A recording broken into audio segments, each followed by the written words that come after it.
Shalom, shalom, salam sejahtera. Selamat kembali lagi bersama dengan kami dalam podcast Perspektif, satu program terbitan Hope Channel Asia Tenggara khusus untuk berbicara, berdiskusi dan melihat pelbagai perspektif yang berbeza-beza mengenai topik-topik semasa, isu-isu yang mungkin menjadi persoalan dan tanda tanya kepada masyarakat dewasa ini. Dan kita mempunyai satu tagline yang saya percaya begitu penting untuk kita renungkan.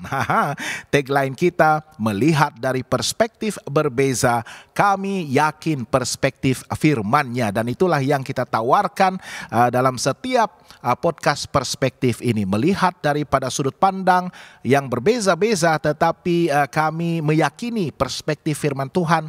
Dan itulah yang kami mau tawarkan kepada Anda yang sudah setia bersiaran bersama dengan kami dari episode ke episode. Bersama dengan saya di studio pada hari ini, tidak lain dan tidak bukan sahabat saya Dr. Gerard Benat Sepati, pensyarah dalam Fakulti Pengajian Agama dari Universiti Antarabangsa Asia Pasifik yang berpusat di Thailand. Apa kabar Dr. Gerard? Bagus. Sudah bersiap untuk satu lagi topik hangat kita pada hari ini. Ya, kita akan berdoa terlebih dahulu. Mari kita berdoa. Tuhan Bapa kami di surga, sekali lagi terima kasih Tuhan di atas kesempatan untuk kami berbicara mengenai satu lagi topik penting yang ingin kami renungkan dan pelajari bersama-sama. Berbicara tentang firman Tuhan, Alkitab. Adakah masih lagi boleh dipercayai? Adakah masih lagi relevan dan harus menguasai kehidupan kami, terlebih pada zaman akhir ini, di mana kami sudah melihat bagaimana luasnya pengaruh kuasa kejahatan dan juga kecenderungan manusia untuk lebih menumpu kepada kenikmatan duniawi ini. Tolong Tuhan agar kami mengerti kehendak Tuhan melalui diskusi kami, dan tolong kami untuk lebih meyakini dan percaya kepada kuasa firman Tuhan. Kami doakan teman, rakan, keluarga kami yang menyertai dalam podcast perspektif pada kali ini. Semoga mereka juga akan diberikan pencerahan dan juga hikmat daripada Roh Kudus Tuhan, agar semua kami akan mengerti dan akan membuat keputusan yang terbaik dalam hidup kami. Kami serahkan program ini keseluruhannya di bawah tangan dan kuasa Tuhan. Dalam nama Yesus Kristus kami sudah berdoa. Amin. Amin. Oke Dr. Gerard, kita akan berbicara tentang Alkitab. Keboleh percayaan Alkitab dalam konteks dunia kita yang begitu canggih. Bukan lagi canggih, malah ini sudah pasca canggih di arus AI. Apa yang kita sebutkan ataupun terma yang digunakan dalam bahasa Melayu adalah kecerdasan buatan, artificial intelligence. Dan itulah cabaran bagi generasi baru pada hari ini untuk masih lagi meyakini bahwa Alkitab itu adalah firman Tuhan yang sebenarnya, dan masih bolehkah dipercayai, dirujuk sebagai dasar kepada pembentukan pribadi kita, pembentukan iman kita, ibadah kita, takwa kita. Adakah Alkitab itu masih relevan dalam konteks digital kita pada hari ini? Mungkin boleh terangkan sedikit tentang latar belakang Alkitab ini sebagai satu buku. Oke, mari kita lihat kepada latar belakang umum Alkitab, supaya kita boleh mengenal apa yang kita sedang perbincangkan, bicarakan di sini. Alkitab, kalau kita lihat, kalau para pendengar punya Alkitab sekarang ini, mungkin boleh dilihat ada 66 buah buku kesemuanya, dibagikan kepada 2, Perjanjian Lama dan Perjanjian Baru. Ada 39 buah buku dalam Perjanjian Lama, 27 buku dalam Perjanjian Baru. Perjanjian Lama itu mengisahkan bagaimana Tuhan bersama-sama dan melakukan perkara-perkara yang luar biasa, tuntunan maupun didikan dan juga disiplin kepada umat-umatnya, bagaimana dia menjaga mereka dan sebagainya. Perjanjian Baru pula melihat kepada bagaimana Tuhan itu telah datang dalam bentuk manusia dan juga dibicarakan ataupun ditulis mengenainya dalam buku-bukunya yang lain. Ada banyak penulisnya. Yes. Ada yang kita tahu siapa penulisnya, ada yang kita tidak tahu siapa penulisnya, tetapi semua penulis ini, Alkitab sendiri memberikan kesaksian bahwa mereka ini bukan menulis atas dorongan mereka sendiri, tapi atas dorongan Roh Kudus yang menuntun mereka, yang membawa mereka kepada penulisan ataupun message-message yang mereka perlu sampaikan.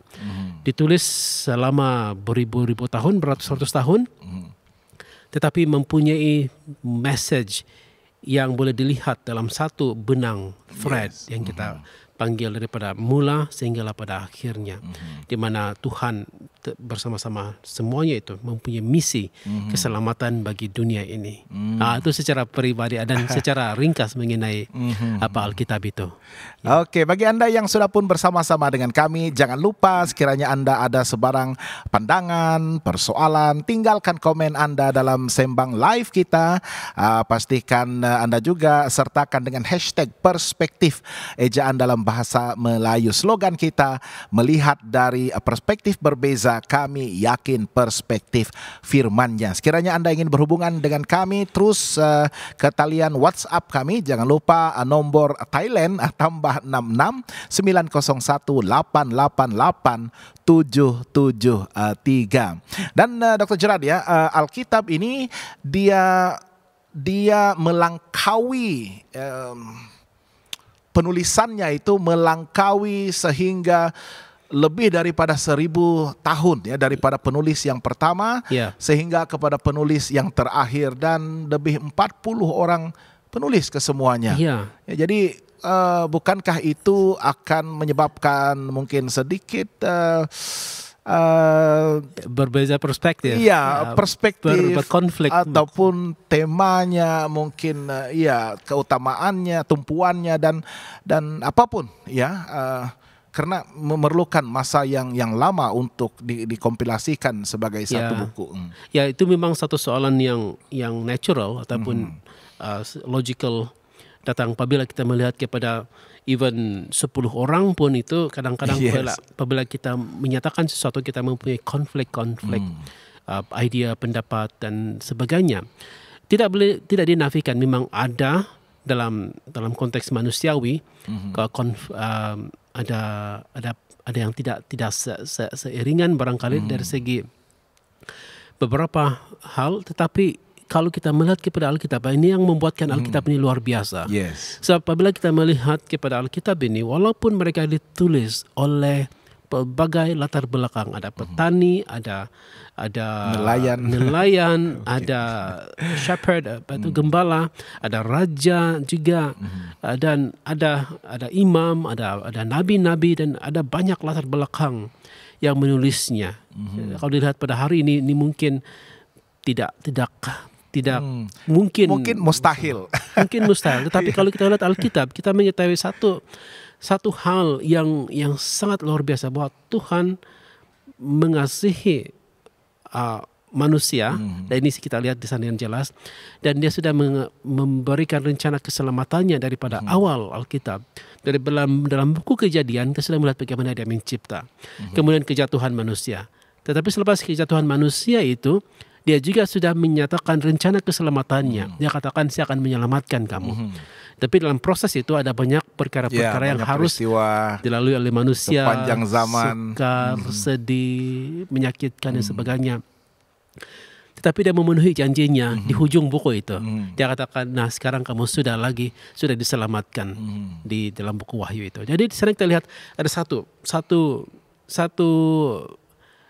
tanda ataupun satu thread, satu benang yang menyambung ke semuanya, satu poin bahwa Tuhan mengasihi manusia dan Dia mau menyelamatkan manusia. Jadi itu satu tema yang menyatukan ya, walaupun kepelbagaian jangka waktu yang panjang, genre penulisan yang berbeza-beza, dan orang yang memiliki latar belakang yang berbeza-beza, tetapi kalau kita boleh datang menghadap Alkitab dan membaca ya dari muka surat pertama sehingga muka surat yang terakhir itu, saya sangat percaya bahwa kita akan dapat melihat thread ataupun benang itu dan meyakini bahwa ini adalah campur tangan ilahi. Ya, kalau setakat pengetahuan dan kehendak manusia biasa, rasanya sangat mustahil. Tetapi temanya itu begitu harmoni daripada buku yang pertama, Kejadian itu, sehinggalah kepada buku yang terakhir, Wahyu. Dalam Kejadian kita melihat bagaimana mukadimahnya adalah tentang penciptaan. Ya. Rencana Tuhan agak sedikit gagal di sana karena pilihan manusia untuk menjatuhkan diri sendiri dalam dosa, tetapi akhirnya ada penciptaan semula. Ada dunia yang baru. Dunia baru ya, walaupun dunia lama itu berdosa, tetapi dunia baru itu disediakan untuk pemulihan yang akhir. Ya, jadi itu sendiri sudah memberikan satu impression yang bukan kuasa manusia ya untuk memimpin dalam penulisan ini. Ya, so berbicara tentang genre tadi, Alkitab ini lengkap. Ya, dia ada kepelbagaian. Ya, contohnya sejarah, apalagi sejarah ada. Kemudian puisi. Puisi, yes, lagu-lagu, puisi. Cerita. Sebenarnya cerita itu merangkumi satu bagian besar daripada Alkitab. Ya, jadi kita ini memang suka dengar cerita. Yes. Dan Alkitab tergolong di dalam semuanya kan, surat-surat juga, dan juga nubuatan-nubuatan itu yang menarik ya, itu yang menarik karena nubuatan itu dia berbicara tentang apa yang terjadi pada masa hadapan, dan ada nubuatan-nubuatan dalam Alkitab itu yang dinubuatkan pada zaman Alkitab digenapi juga pada zaman Alkitab, dan ada juga nubuatan-nubuatan yang sekarang ini digenapi di hadapan mata kita dalam dunia teknologi digital ini, tapi kita melihat nubuatan itu juga digenapi. Ya, dan ini juga saya pikir salah satu daripada poin yang kita boleh katakan memberikan kita kepercayaan kepada Alkitab itu sebagai firman Tuhan, dan ini adalah istilah yang saya pikir sangat penting. Firman Tuhan yang dinyatakan dalam bentuk nubuatan dan yang digenapi oleh Tuhan sendiri di dalam jangka masa yang tertentu. Dan kalau ini bukan firman Tuhan, maka barangkali tidak boleh mempercayainya. Tetapi ini nubuatan yang dinyatakan, contohnya kedatangan Raja Koresh, itu sudah dinubuatkan berapa ratus tahun sebelum kedatangannya. Dan disebutkan terlebih dahulu. Namanya pun sudah disebutkan dengan jelas. Dan saya teringat sewaktu Daniel menghadap Nebukadnezar dan mengatakan di hadapan muka Nebukadnezar bahwa Nebukadnezar, Raja Babylon yang begitu terkenal, begitu gah, akan tewas. Dan Raja Nebukadnezar itu akan menyaksikan sendiri kejatuhannya. Dan Babylon tewas. Dan juga kerajaan-kerajaan yang dinyatakan di dalam mimpi tersebut, nubuatan tersebut, dengan jelas dia bukan kita bukan membuat andaian kingdom ataupun kerajaan yang bersilih ganti itu. Sejarah sekuler sendiri menyatakan bahwa ada Babylon, kemudian Medo Persia, Yunani, dan kemudian juga Roma. Dan Eropa yang berbahagi itu, dan seterusnya kepada negara-negara modern yang ada negara yang kuat, ada negara yang lemah. Ini dalam Daniel pasal yang kedua. Ini tentang nubuatan. Dalam Perjanjian Baru kita ada Injil. Ya, kita ada Injil. Ya, Injil itu merupakan tulisan yang menggambarkan ataupun menceritakan naratif kepada kehidupan dan pelayanan Yesus. Ya, ya. Problemnya pada hari ini ada orang kumpulan-kumpulan tertentu yang tidak mempercaya bagaimana kita boleh mempercaya ini. Tapi inilah yang saya pikir yang menarik bagi Yesus. Cerita Yesus itu kan yang menulisnya ataupun yang menceritakan itu sekurang-kurangnya dua, Matius, Yohanes, mereka adalah saksi mata. Yes. Dan inilah saya pikir salah satu daripada dasar untuk kita mempercayai bahwa cerita ini benar. Kalau saya mau mempercayai seseorang yang menceritakan satu-satu peristiwa, saya akan mempercayai orang yang berada dalam bersama-sama, melihat sendiri, ya, saksi mata, apa yang Yesus lakukan dan ajarkan. Dan itu sebabnya Alkitab ini dia merangkumi kitab-kitab yang juga disebutkan dan dipercayai juga oleh mungkin beberapa agama lain. Kita ada Taurat, kita ada Zabur ataupun Mazmur, dan kita ada Injil. Ya, walaupun dipersoalkan authenticity, ya, kesahihan, originalitinya, sama ada itu adalah kitab yang benar dan tidak dipesongkan ataupun bukan sekadar naratif untuk bias kepada mana-mana bangsa, tetapi kalaulah ada yang original, yang asli, mana dia nyatakan. Kalau ada, saya akan membacanya dan mungkin akidah saya akan berubah. Ya, tetapi buat masa ini ketiga buku kitab ini ada dalam Alkitab yang kita baca sekarang. So kita ada Taurat di sana, kita ada Zabur ataupun Mazmur, koleksi puisi dan nyanyian, dan kita ada Injil. Dan Injil itu lengkap, ya, daripada kelahiran Yesus, pelayanannya, panggilannya, sehinggalah kepada kebangkitan dan juga amanat yang dia berikan kepada murid-muridnya dan orang Kristen awal pada masa itu. Ya. So ini bagi saya cukup untuk memberikan satu konteks yang menyeluruh daripada penciptaan manusia, rancangan awal Tuhan, kejatuhan manusia, ada penceritaan naratif sepanjang sejarah manusia, nubuatan tentang apa yang terjadi pada masa hadapan, dan akhirnya Tuhan menggenapi. Dan bagi saya yang saya sangat suka adalah bagaimana Yesus menggenapi janji Tuhan untuk keselamatan manusia dalam Injil itu. Ya, kalau kita lihat juga bagaimana Yesus menggenapikan jika apa yang sudah dinyatakan di dalam Perjanjian Lama.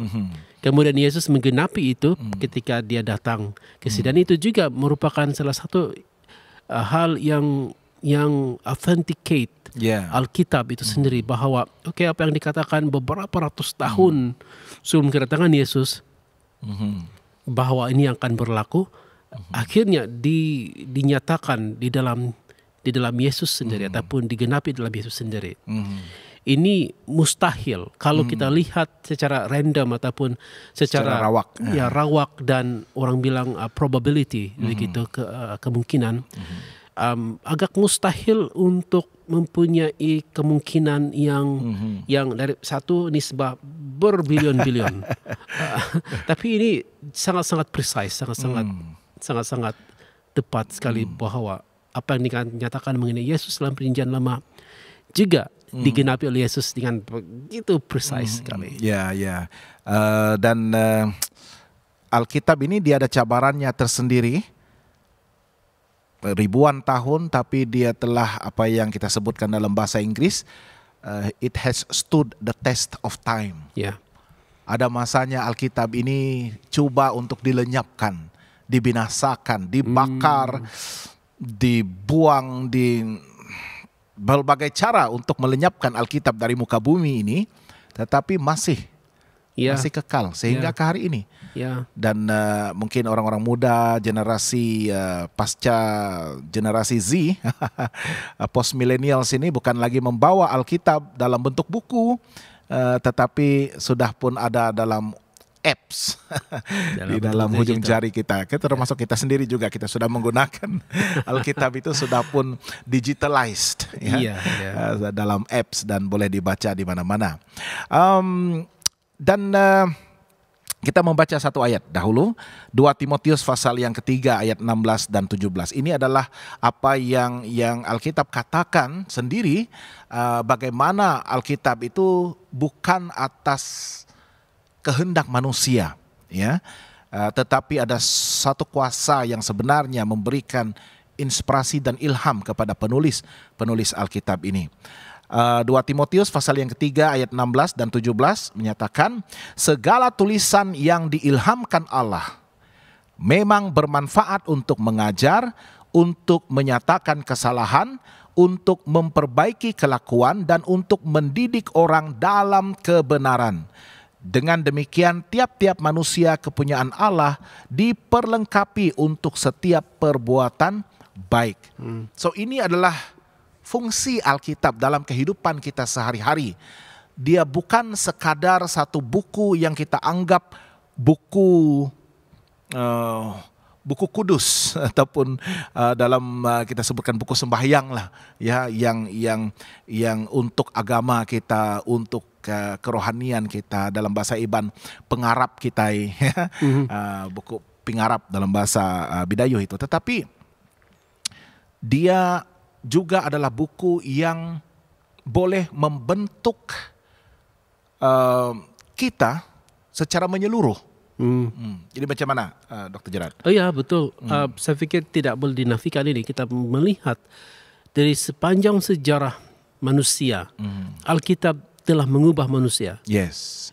Daripada awal sejarah manusia, firman Tuhan itu mengubah manusia. Daripada seorang yang pemberontak, sekarang ini dia adalah pengikut Tuhan.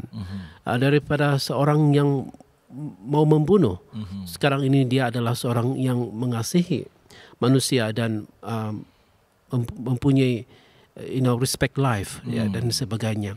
Jadi dia sangat bermanfaat untuk mengajar dan mengubah manusia itu. Dan ini luar biasa. Tidak mungkin dari segi falsafah lah, dari segi buku-buku etika yang lain. Dia mungkin boleh mengubah pikiran kita dan sebagainya, dan memberikan kita somehow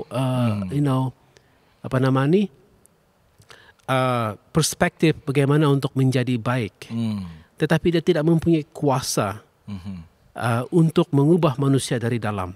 Tapi firman Tuhan ini lain. Dia memberikan kita perspektif dan juga memberikan kita kuasa dari dalam. Sebab yang memberikan kuasa itu adalah Roh yang memberikan mengilhamkan, inspirasi kepada penulis itu sendiri. Pada hari ini juga kita melihat kan ada orang-orang tertentu. Saya mengenal dalam kenalan saya sendiri yang menceritakan kepada saya bahwa dulu saya keluar masuk penjara, Pastor. Sekarang disebabkan Alkitab ini, dia telah mengubah saya. Dan sekarang orang itu salah seorang daripada yang luar biasa baiknya. Menunjukkan buah roh di dalam hidupnya. Sangat baik. Jadi itu ada perubahan. Ada di antara mereka ini dalam awal sejarah, awal abad yang kedua, ketiga, di mana orang-orang Kristen awal itu tidak diterima sebagai agama rasmi, sehingga mereka ini dianiaya, dibunuh dan sebagainya. Persoalannya pada kita pada hari ini adalah kenapa ada di antara mereka ini sanggup untuk menggadaikan nyawa, kalaulah yang klaim mengatakan bahwa Alkitab ini adalah penipuan, itu betul. Dongeng. Kalaulah dongeng, kenapa ada orang yang sanggup mati demi mempertahankan kebenaran dan kekuasaan Alkitab itu sendiri. Dan aplikasinya, apa yang disebutkan di sini, ya, mengajar, menyatakan kesalahan, memperbaiki kelakuan, mendidik dalam kebenaran, ini merupakan perkara-perkara yang berhubung kait dengan kehidupan kita sekarang dan sampai bila-bila pun ya. Kalau kita berbicara tentang kejahatan, pengaruh kejahatan itu ribuan tahun yang lepas dan bahkan pada zaman ini pun ya, kita sebutkan zaman akhir ini, kita melihat perkara yang sama. Dan Alkitab itu mengekalkan pengetahuan dan keyakinan kita kepada apa yang harus dan patut kita terima sebagai kebenaran dan hidupkan untuk memastikan kehidupan kita dipelihara dalam konteks kebenaran firman Tuhan Alkitabiah ini. Ya, jadi aplikasinya itu dia tetap relevan ya sepanjang zaman. Terutama sekali zaman teknologi, dunia digital, dunia maya ini sekalipun. Saya percaya apa yang disebutkan, diajarkan dalam Alkitab itu masih lagi sesuai. Iya, masih lagi sesuai. Dan relevan. Ya, dan apa yang penting di sini, segala tulisan itu adalah diilhamkan oleh Allah. Ya, jadi maksudnya penulis-penulis itu mereka ekspres menggunakan bahasa mereka, pengetahuan yang terhad, latar belakang mereka. Tetapi kalau tanpa campur tangan Roh Kudus Tuhan yang memberi ilham itu, penulisan itu tidak akan kekal dan relevan. Dan juga menepati tema menyeluruh itu dari Kejadian sampai Wahyu. Ya, yang menarik di sini ya Pastor, ada satu lagi teks yang menggunakan perkataan ilham ini, dan kita kombinasikan dengan yang ini. Apabila Roh Kudus itu memberikan ilham kepada penulis Alkitab, dia menggunakan perkataan yang menggambarkan bahwa dia adalah seperti angin yang membawa kapal itu. Jadi kapal itu berlayar dan angin itu meniup dan membawa kapal itu, mendorong kapal tersebut seperti itu. Jadi di sini angin itu adalah Roh Kudus. Kita lihat sedemikian, dan kemana arah itu dibawa, maka disitulah penulis itu akan memberikan message-nya daripada Roh Kudus, dan kesannya itu adalah luar biasa sebab daripada Tuhan sendiri. Mungkin kapal itu berbeza-beza. Ada yang menggunakan kapal layar, kapal persiaran, kapal apapun. Itu adalah penulis itu. Tetapi akhirnya destinasinya tepat. Ya, dia tidak akan melencong dalam penulisannya itu, karena Roh Kudus Tuhan yang seperti angin itu membawa tepat kepada intipati yang Tuhan memang sudah sediakan, sudah setkan. Dan satu lagi ayat kita baca dalam 2 Petrus 1 ayat 19 hingga 21. Panjang ayat ini tetapi sangat penting. 2 Petrus 1 ayat 19 hingga 21. Dengan demikian kami makin diteguhkan oleh firman yang telah disampaikan oleh para nabi. Alangkah baiknya kalau kamu memperhatikannya sama seperti memperhatikan pelita yang bercahaya di tempat yang gelap sampai fajar menyingsing dan bintang timur terbit bersinar di dalam hatimu. Yang terutama harus kamu ketahui ialah bahwa nubuat-nubuat dalam kitab suci tidak boleh ditafsirkan menurut kehendak sendiri. Sebab tidak pernah nubuat dihasilkan oleh kehendak manusia, tetapi oleh dorongan Roh Kudus orang-orang berbicara atas nama Allah. Sekali lagi penekanan di sini adalah orang-orang penulis itu sendiri dipilih Tuhan, ya, bukan sekadar sesiapa sahaja ahli falsafah, penulis pada masa itu dengan kebolehan mereka. Bahkan Tuhan menggunakan kepelbagaian, bukan pun orang-orang yang memang penulis, ada yang terlatih, tetapi kebanyakan mereka menerima inspirasi dan ilham, dorongan Roh Kudus untuk berbicara bagi pihak Tuhan. Ya, mereka adalah manusia biasa seperti kita, tetapi mereka berbicara, bersaksi atas nama Tuhan. Dan sama seperti orang-orang yang terdahulu, iman mereka diteguhkan setiap kali mereka membaca Alkitab ini. So, masalah kepada pudarnya keyakinan orang-orang Kristen bahkan kepada Alkitab ini bagi saya adalah karena sudah kurang membaca. Iya, saya setuju Pastor. Saya setuju bahwa itu juga membuatkan iman kita sudah pudar terhadap firman Tuhan. Dan ada alternatif lain.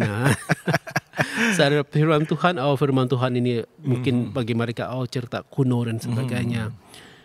Tapi itulah kesannya itu lain. Dia buah hasil daripada pembacaan itu berbeza. Buah dan hasil pembacaan Alkitab ini lain, luar biasa baiknya. Dan ayat ini juga berbicara tentang pelita yang diletakkan di tempatnya. So firman Tuhan ini sebenarnya dia tidak boleh dinafikan ataupun ditempatkan di tempat-tempat di mana dia tidak signifikan dalam hidup kita. Ya, jadi kalau kita mahu kehidupan kita dikuasai sepenuhnya ataupun dipimpin sepenuhnya oleh Alkitab ini, maka dia harus diletakkan di tempat di mana dia boleh menyala dan kelihatan, menerangi, mengusir kegelapan daripada hidup kita. Ya, dan kita lihat dalam perjanjian baru juga. Ini bukan baru dalam perjanjian baru, tetapi di dalam perjanjian lama juga kita sedang melihat firman-Mu adalah pelita bagi kakiku dan terang bagi jalanku. Dia seperti pelita yang akan membawa kita di mana hujungnya itu. Walaupun tidak dinyatakan di dalam buku Mazmur, tetapi di sini dia katakan memperhatikan pelita bercahaya di tempat yang gelap sampai fajar menyingsing dan bintang timur terbit bersinar di dalam hatimu. Dan di sini kita lihat bagaimana dia boleh menuntun seseorang itu sampai dia melihat cahaya yang menyinar hidupnya, memberikan kesegaran dalam hidupnya. Dan saya pikir ini langsung berterusan sampailah pada kedatangan Tuhan yang kedua kali. Ya, jadi ini juga merupakan satu dorongan kepada kita. Kita terlibat sama sebenarnya. Kita sekarang ini sudah hidup dengan generasi yang baru. Kita yang agak berusia, generasi Y ini, sudah pun terkesan ya dengan perubahan arus semasa yang begitu pantas cepat ya daripada generasi Y, Z, dan sekarang ini pasca sudah lepas ya, di mana segala sesuatu itu sudah begitu bukan lagi maju ya, tetapi sudah di luar gambaran ataupun bayangan imajinasi kita dulu ya, dengan adanya kecerdasan buatan ataupun AI ini. Kecenderungan ya adalah untuk meyakini sesuatu yang pantas dan boleh membantu dengan segera, dan sesuatu yang mungkin jelas ya, bukan Alkitab, buku sejarah tebal 66 bab dan tidak relevan ya kalau menurut kalau kita membuat rumusan awal sebelum pun membuka dan membaca Alkitab. Ya, dia ada apa namanya preconceived idea, praandaian yang sudah ada sebelum membacanya. Tetapi itulah kita harus give it a try. You know, orang bilang belum coba belum tahu. Kita tidak tahu itu maniskah ataupun sebelum kita cobanya, mencicipnya di mulut.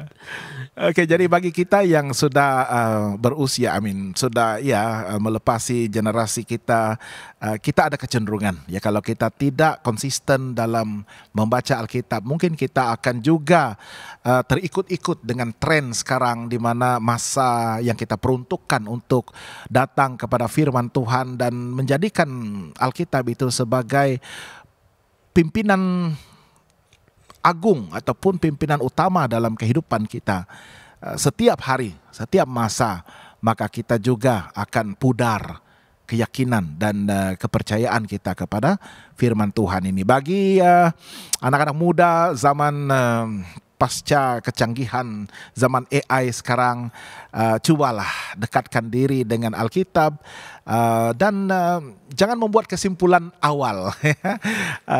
Luangkan masa untuk membaca dan terbuka untuk melihat ya dari perspektif yang lebih luas, untuk melihat dan menilai sendiri dan membenarkan Alkitab itu berbicara kepada Anda juga ya, dan berikan Alkitab peluang. Dan akhirnya nanti Anda juga akan meyakini Alkitab tetap relevan, tetap buku yang masih boleh dipercayai sampailah kepada hari ini. Nasihat terakhir. Baca Alkitab. Kalau ada Alkitab, buka buku itu. Walaupun kamu mula daripada Kejadian 1 ayat 1, satu ayat satu hari, baca Alkitab. Kita berdoa agar Roh Kudus akan menuntun dalam progres seterusnya. Kejadian 1 ayat 1 itu sangat penting. Ya. Karena dia memberitahu kita anak-anak muda ada Tuhan yang mencipta. Kita mencipta AI, itu buatan manusia. Tetapi yang pencipta AI itu adalah Tuhan. Ya, yang memberikan minda yang cerdas. Ya, itu kita sebutkan kecerdasan alami, ya, natural intelligence yang datang daripada Tuhan. Adakah Alkitab masih boleh dipercayai? Ya. Kita setuju. Adakah Anda masih mempercayai Alkitab? Kami sarankan, percayalah.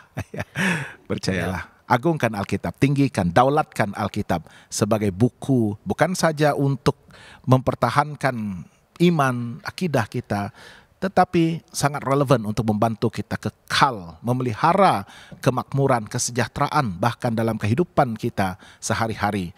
Alkitab memainkan peranan yang begitu penting. Sebelum kita akhiri diskusi podcast perspektif kita tutup dengan doa dahulu. Mari kita berdoa. Bapa di syurga, terima kasih sebab firman-Mu, Engkau sudah memberikan inspirasi dahulu kepada penulis-penulis Alkitab. Walaupun sudah beratus tahun sudah berlalu, firman-Mu itu masih tetap relevan dalam hidup kami. Sebab firman-Mu itulah kehidupan yang memberikan rohani kami tetap segar dan hidup, kerohanian kami. Kami berdoa ya Tuhan agar Engkau mendorong kami sama seperti Engkau mendorong para penulis Alkitab dahulunya. Mendorong kami pada hari ini untuk membaca Alkitab, menjadikan Alkitab itu sebagai buku yang utama di dalam koleksi kami. Agar kami terus membacanya untuk mencari Tuhan dan kebenaran.